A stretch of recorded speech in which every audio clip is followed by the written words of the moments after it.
Imagine yourself for 10 days in silence with no eye contact, no phones, just being. That's what I just did, and you know that feeling when you wake up before sunrise, for a moment, the world is perfectly still? Like you're the only one awake in a sleeping universe. Vipassana is like stretching that single moment into 10 days, except instead of peace, at first, it felt like I was suffocating inside of my own skin. The silence wasn't the hard part. The stillness wasn't either. It was the mirror. 10 days and all I had was myself. Every memory, every regret, every moment that I used charm and words or movement just to escape being alone with myself. I had to face it all. On the fourth day, I had a breakdown, like no distractions, no phone, no music, no eye contact, no escape hatch, like to climb out of my own feelings and myself or my thoughts. Like I was just sitting there, legs numb, back aching, and suddenly, poof, I saw myself. Not as I thought I was, but as I actually was. And it hit me like a gut punch, you know? I saw every moment I had ever filled with noise instead of truth. Every time I had used attention to feel valuable instead of feeling valuable in silence. Every woman that I had kissed just to feel connection, even though I hadn't felt connection with myself. And that's when, on day 8, something shifted. The storm passed, mirror cracked. For the first time in my life, I sat in absolute stillness. I felt whole. It happened right after I had a moment where I literally was like crying and stressed out from a repeating story. I was like, I have no idea what to do. I give up. God, take my problems. Do your worst. Do your best. Like solve them. I can't do this.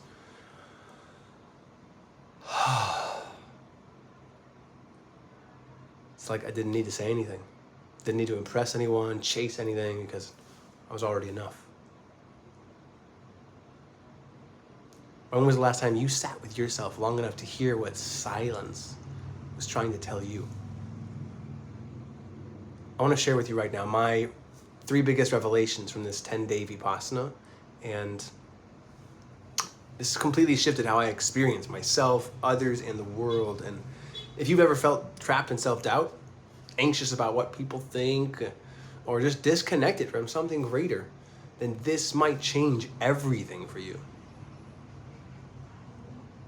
But in order to understand how Vipassana rewired my mind, we first need to look at what was happening like before I went into silence. Before Vipassana, by the way, I had like a relationship breakup, confirmed, she's seeing somebody else, it's you and the rest of the world, even though you still feel love for her. And it was like, poof, going in with like this processing. I'm pretty sure that I made the perfect script for how to get her back after so many hours of like playing it over in my head, and I want to comment as well, like how I meet people in the world.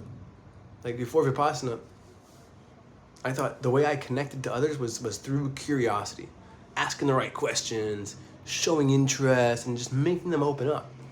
But in silence, I wasn't talking to anyone. The only person I had to engage with was Keegan. And I realized something shocking. I wasn't curious about myself. I was constantly evaluating, measuring, criticizing. And instead of being present with myself, I was treating myself like a problem to solve. And this is key. If I couldn't even sit with my own thoughts without like judging them, how could I ever fully receive someone else? I'm studying Kabbalah, and they teach that what we appreciate is what we receive more of. But without appreciation, we stay stuck in judgment.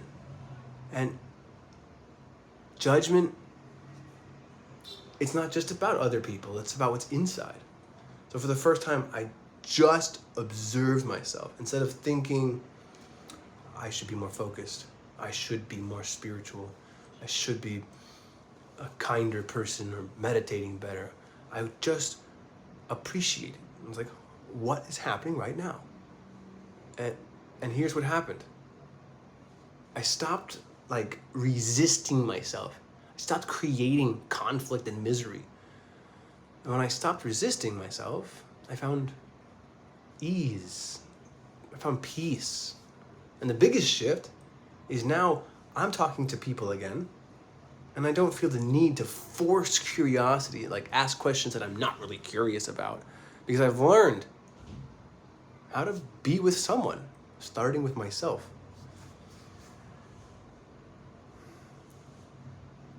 Feels really good. I feel really happy right now. I could cry.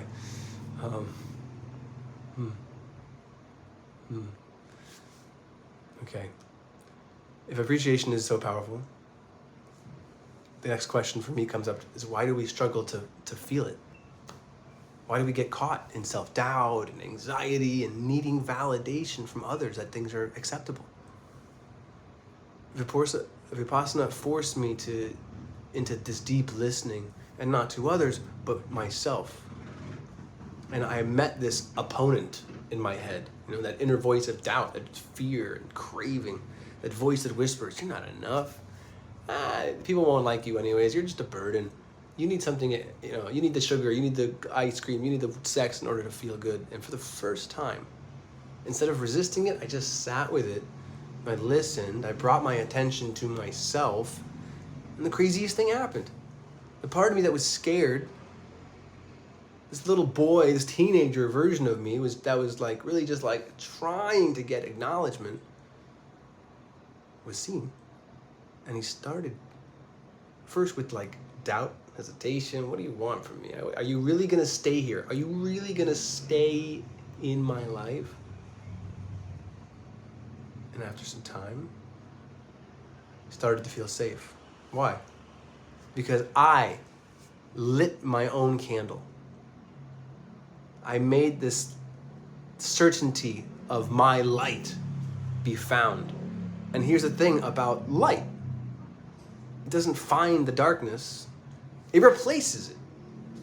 The moment I turned inward and gave myself certainty,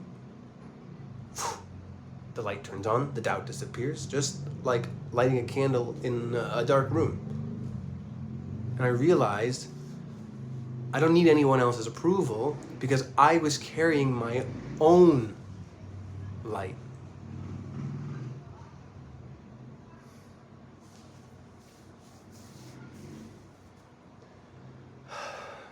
Where was I?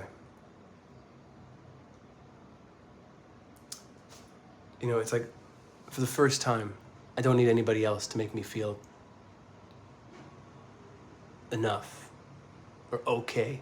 It's like I liked me because I had already given myself the light I was seeking outside. And once I felt this certainty, something even bigger emerged, something beyond just me. I was present to that feeling of like sadness, and then as I was present to it, it turned into just a sensation in my body, and poof, it popped away. And as that part of me died, another voice came on and was like, hey, if that's not us, then who are we? Who am I? This dialogue, right? And I thought of myself before Vipassana, like me. I am Keegan. I'm a person with a name, a personality, a past. I got a set of thoughts and emotions, but in the silence, I saw through the illusion. I realized I thought I was like a wave. There's a Jim Carrey book about this, but instead, I'm the ocean, right? We rise, we fall, we crash into each other, thinking that we're separate, and we're made of the same water. Vipassana showed me that I was never separate. I was part of a greater whole. That Kabbalah teaches that too. And that separation itself is just the illusion. And that's why when I see people suffering now, I don't have to judge them as like, oh, just some fatty, some broke person that needs to get their life together, or some person that just doesn't care about themselves. They're stupid. Like, there's no need to judge them. It's like thinking like their wave is just crashing right now. But the ocean remains. And when they settle and they find love, they'll see it too. And in that realization, I felt something new.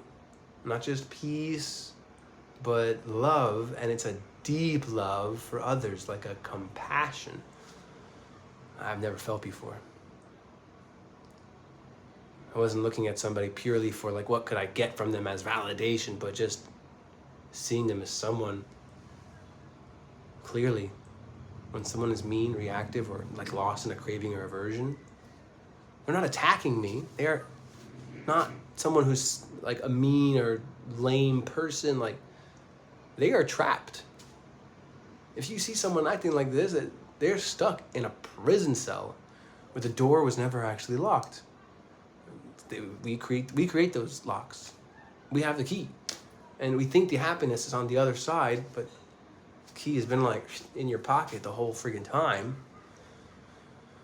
I know, because I was definitely thought I was locked in that same cell, and Vipassana showed me the door was never locked. Suffering was thinking I couldn't walk out. I couldn't be with myself and be a best friend to myself. How can you be a friend? How can you feel like you belong anywhere if you don't belong to yourself first? So, remember these things. Appreciation starts within. You cannot fully receive others. They will leave you in your life, guaranteed. I've watched it again and again. Until you receive yourself, appreciate yourself, then it goes outwards. Certainty comes from within by bringing your light to our own doubts and fears without judgment, and just seeing them and going, oh yeah, there's that voice. Cool. I hear you. I see you. I'm with you. Sit in the back seat of the car. I'm driving now, says the light. That's certainty, which is you in your power, connected to the light. And then spiritual connection. That's what dissolves the separation between me and someone else, and that allows love and compassion for others to actually flow like a wave, right? Vipassana didn't just give me clarity. It gave me a way of being that feels free. I don't need to force curiosity anymore, because appreciation makes my connection effortless. And I don't need to prove anything to anyone. I don't need their approval. So I literally had a conversation with a woman at the park just now at a dinner.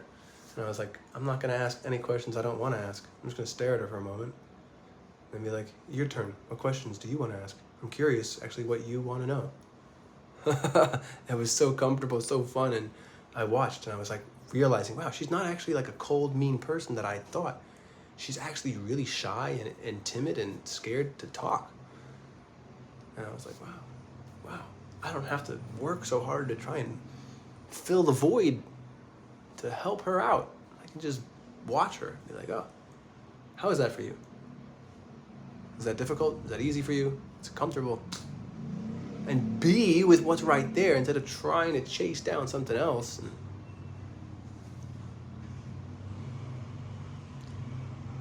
It's really great. If you have ever thought about going to a Vipassana, if you ever felt you need a reset, a breakthrough, or just a real sense of peace, maybe this is your sign. Let me know in the comments, have you ever experienced moments like this?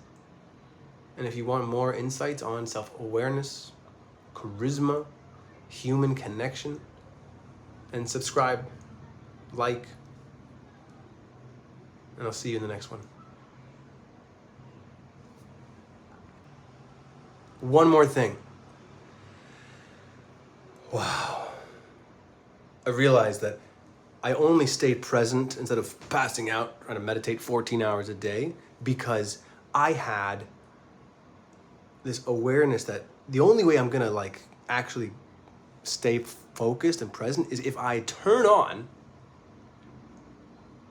the sense like this is fucking life or death. Lean in, all in. I want to know I want to be present. I want to see the spiritual baggage that's holding me back from what I want. Reveal it to me. Fucking give it to me. I want to see it and clear it. Like show it to me. And it's every time that I pass out, I'm like, okay, I'm here. What am I doing? And be like, lean in. I want this. And that level of desire is essential to actually being like an open vessel to receive. So allow your desire to be consciously like 100%.